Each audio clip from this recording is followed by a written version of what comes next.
Hey there, all you friends, true believers, and newcomers alike, and welcome to another Superfly Comics Guy haul video for the month of July 2024. We've got 3 books to look at today, a deluxe edition and 2 omnibuses, where we'll be unwrapping them, taking a look at their covers, doing a quick stretch, examining the build quality, and doing a quick little flip through of the contents, but this won't be reviews. This is more of an overview, first impressions type of deal, but if you would like to see reviews of these books, then stick around on the channel, and I will put out reviews of them once I have a chance to read them. But if you like the video at any point, you know how to show it, and feel free to leave your own thoughts about any of these books down in the comments below. But with that out of the way, let's start with the deluxe edition, and then we'll do the omnis in ascending order of my personal excitement for them. So let's go. Alright, so up first on this haul, we've got The Dark Knight's Dark Reflection. That's right. Batman, The Black Mirror, Deluxe Edition. Let's dive into this.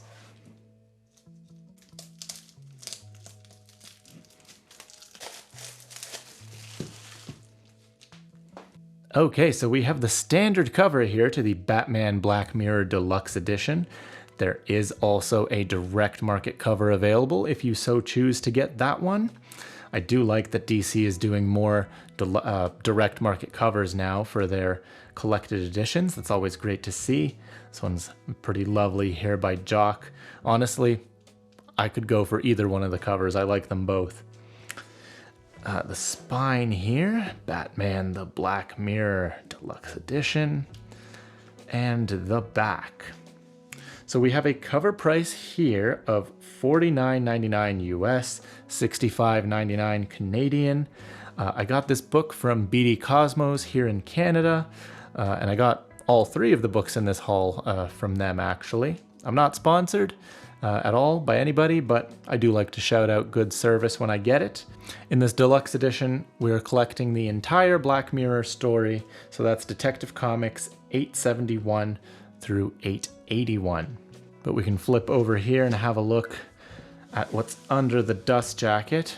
All right, interesting. So this is the image that they used for the absolute edition of this story. Let me show you the spine. Oh yeah, and the back there. I don't know if this was on the absolute edition, but I remember seeing this image of Joker on the absolute edition of this book. I really want that absolute edition to get reprinted, but who knows? We'll see. I do really like this story. We can do a quick stretch, and then I can talk a little bit about the build quality. Let's see what we got. Never mind, actually. I don't think I need to stretch this, because it looks like we have glued binding here in this deluxe edition, and not sewn binding. So that's a little bit disappointing to see. It's always nice when we get sewn binding in these books, but I get it. It's a smaller deluxe edition. It's not an omnibus, so it's easier to get away with glued binding when you have a smaller book. But that does tend to mean you do get gutter loss. So yeah, here's a spread page actually. Perfect. You can see we're losing some of the artwork here in this spread. Let me flip it over, show you that wrap. Well, it's not really a wraparound, but I just want to show you the boards here opened up. Pretty cool. Now this is the only story in this haul that I've actually read already. And as I mentioned, I'm quite a big fan of this story. This is the final Batman story prior to the New 52 reboot that happened in 2011. At least I'm pretty sure about that. What makes the story interesting is that Bruce Wayne is not the Batman that you'll be reading about in this book, because the story takes place during the period of Batman Incorporated, where Batman, Bruce Wayne, was busy. Well, he announced himself as like a public supporter of Batman. Very cheeky, I know. He announced that, Wayne Industries would publicly support and endorse Batman, and there was he set up Batman all around the world. It's kind of like an international thing. So Dick Grayson took up the mantle of Batman in Gotham. He's not entirely comfortable stepping in for Bruce. living in Wayne Manor and all that stuff, but Dick Grayson brings a freshness to the Batman character because he was Batman's first Robin. He's a little more lighthearted. He's not as broody as Bruce Wayne is. And it's an interesting shakeup for sure. The entire plot here is that, well, no, not the entire plot. Don't worry, I'm not going to spoil the plot for you. The premise here is that there is a mysterious serial killer who appears in Gotham, and the core sort of conflict in here is that this killer is a black mirror, a dark reflection of Dick Grayson, because this killer operates with essentially no empathy versus the complete empathy that's frequently displayed by Dick Grayson. The art in here is all done by Jock and Francesco Francavilla. Hopefully I'm pronouncing that correctly.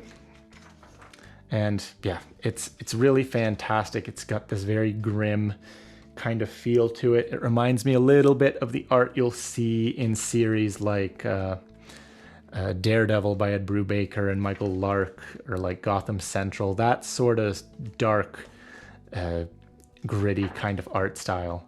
But yeah, definitely recommend this book if you really enjoy the mystery side of Batman. It's pretty street level. You enjoy him just trying to crack a case and get to the bottom of it, even though it's not Bruce Wayne. But trust me, really awesome book here. And up next in the haul, we have a Spidey tale swinging in just in the nick of time. Spider-Man by Nick Spencer, Omnibus Volume 2. I don't know how I feel about that introductory pun, but you know what? That doesn't matter. We're sticking with it. Let's dive into the book here.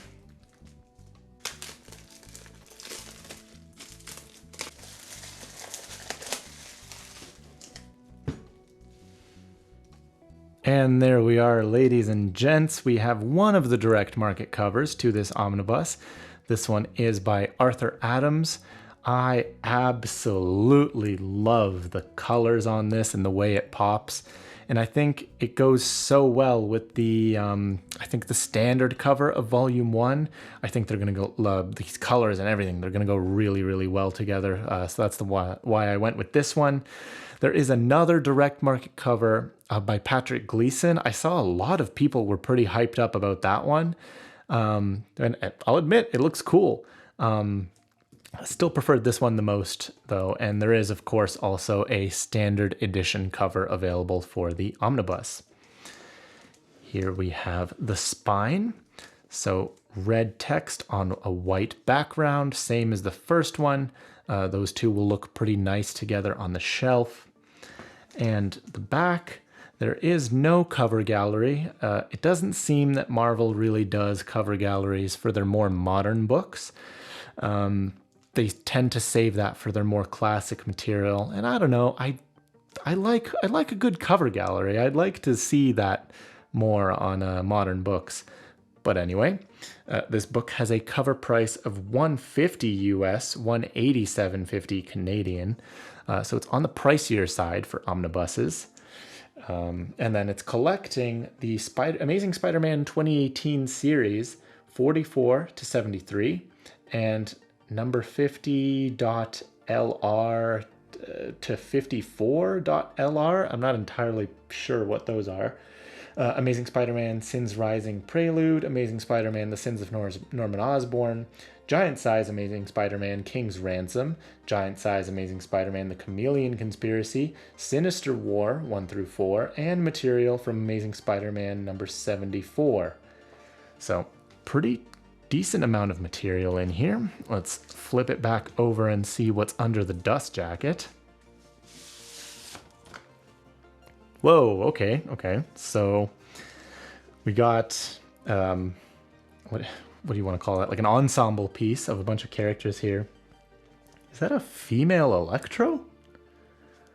Maybe? Okay, it is a wraparound. That's pretty exciting. And then there. Okay, so let's stretch this and then we'll take a better look at that. And there we are, a nice sewn binding here for this omnibus. That's what we like to see.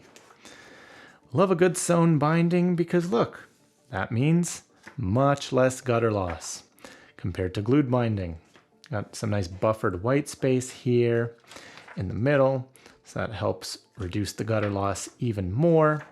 Very nice. The paper quality, let's see, actually seems to be pretty good upon first impression anyway. Oh, there's a nice spread page. We can take a look. Yeah, so you're just missing, yeah, there's a little bit of gutter loss here. You're missing out on some of this electric sword or whatever's going on. Oh, wait, those are the inner demons. Those are Mr. Negative's guys. Huh. Cool. Anyway, I'm nerding out a little bit.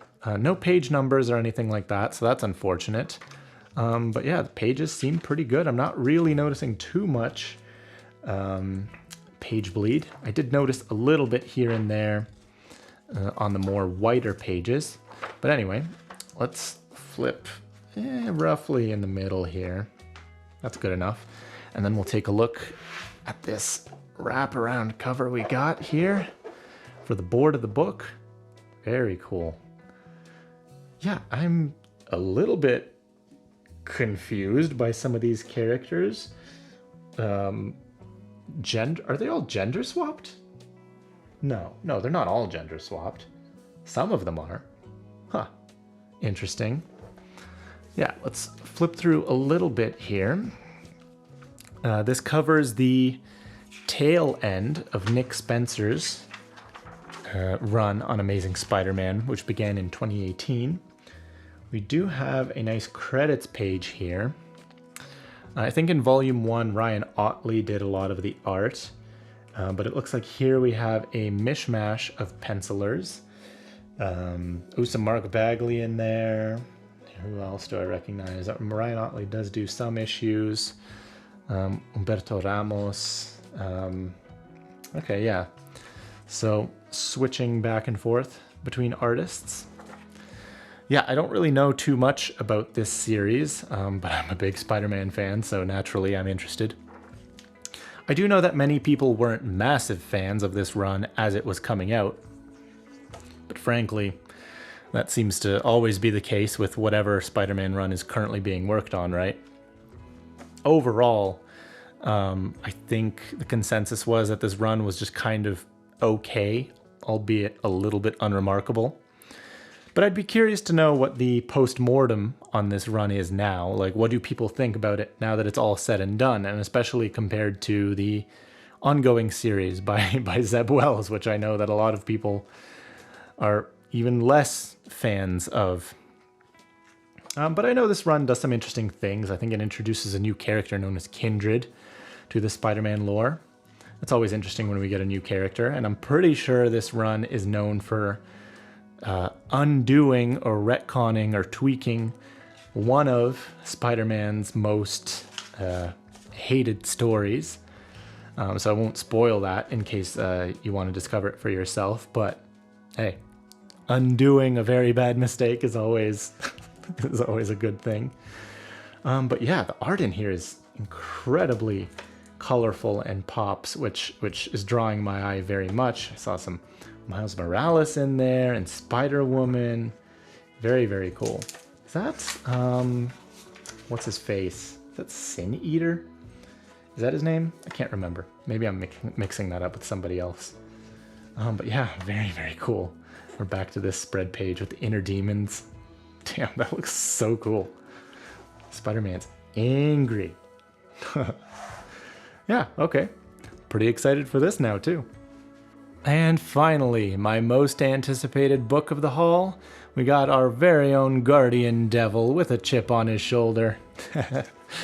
Daredevil by Chip Zdarsky Omnibus, Volume 1. It's finally here. Let's jump into this.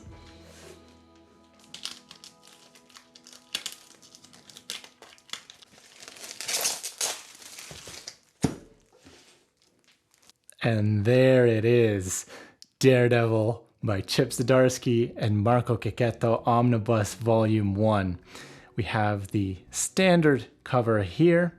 There is a direct market available as well, but I went with this one because I think it'll pair really well with the second volume, which is coming out next year. I am so excited to dive into this.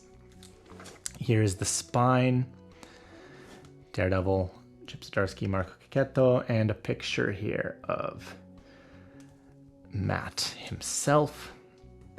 And on the back, God, I love that image. That's so cool. We have a cover price of $100 US and $125 for this omnibus. It collects Daredevil 1 through 30 and annual number 1. And then let's see what we have under the dust jacket here. Oh yeah, got a very badass picture here. Daredevil gearing up for a fight. Let's see.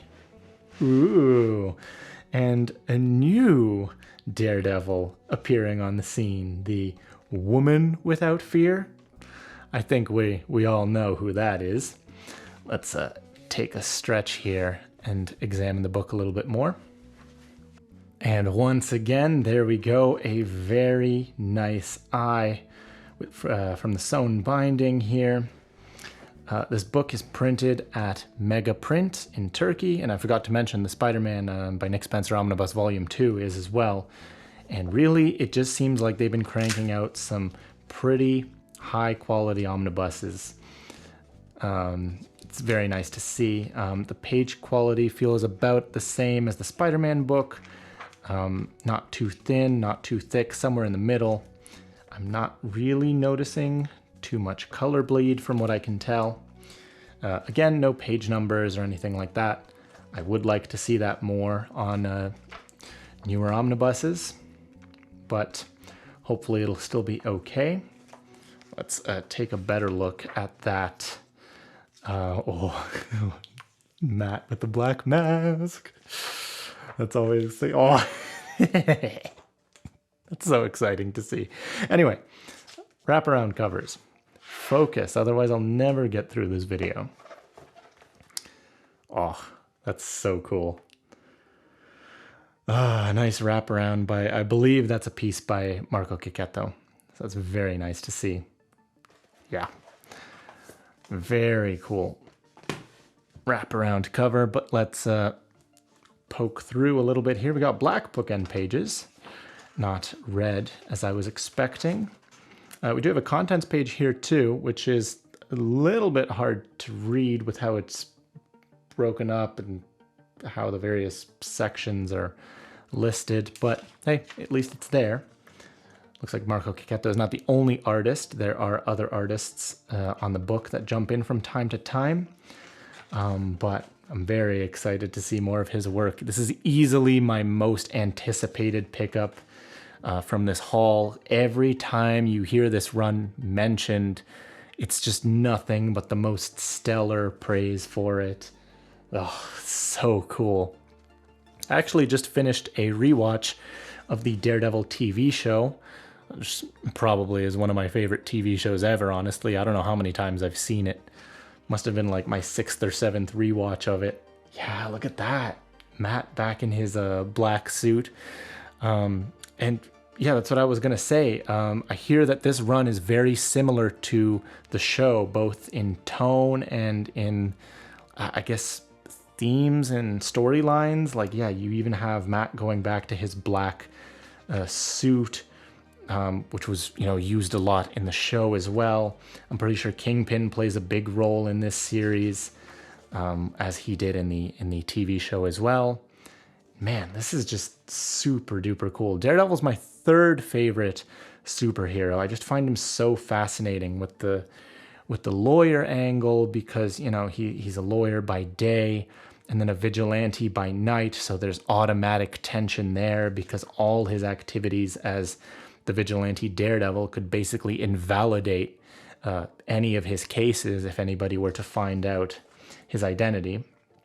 That's the other thing. This run was coming out in 2019, so that's after the storylines, the runs by Bendis and Brubaker, etc., where Matt's identity became known. But I'm pretty sure at some point his identity was made secret again. So I don't think people know that he's Daredevil in this. But yeah, there's automatic tension there. Like, what if people find out his identity and what that means for his career?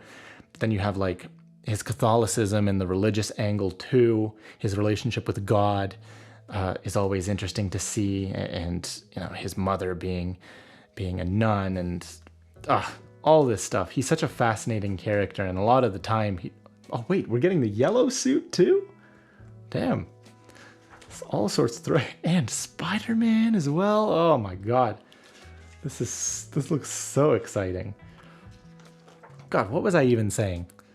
Oh, yeah. Like, writers tend to love to just beat on Daredevil and just pile more and more challenges on top of him, and it just makes for such interesting stories, because you're always like, how the heck is Matt gonna pull himself out from under this problem that he's got or whatever. So compelling, but he always finds a way, doesn't he? Man, I'm so excited this is finally coming out. I just need to get through the Charles Soule run first, and then I will be able to read this. Yeah, super duper excited. But with that, we've come to the end of the haul here. I hope you guys enjoyed this little showcase here. As always, let me know which one of these books you found to be the most interesting, or if you're picking up any of these. Yeah, please feel free to leave your thoughts down below. I always love interacting and engaging with you guys. But thank you so much for joining me today.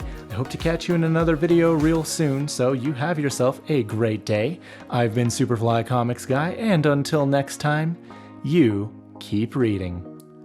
Bye-bye, guys.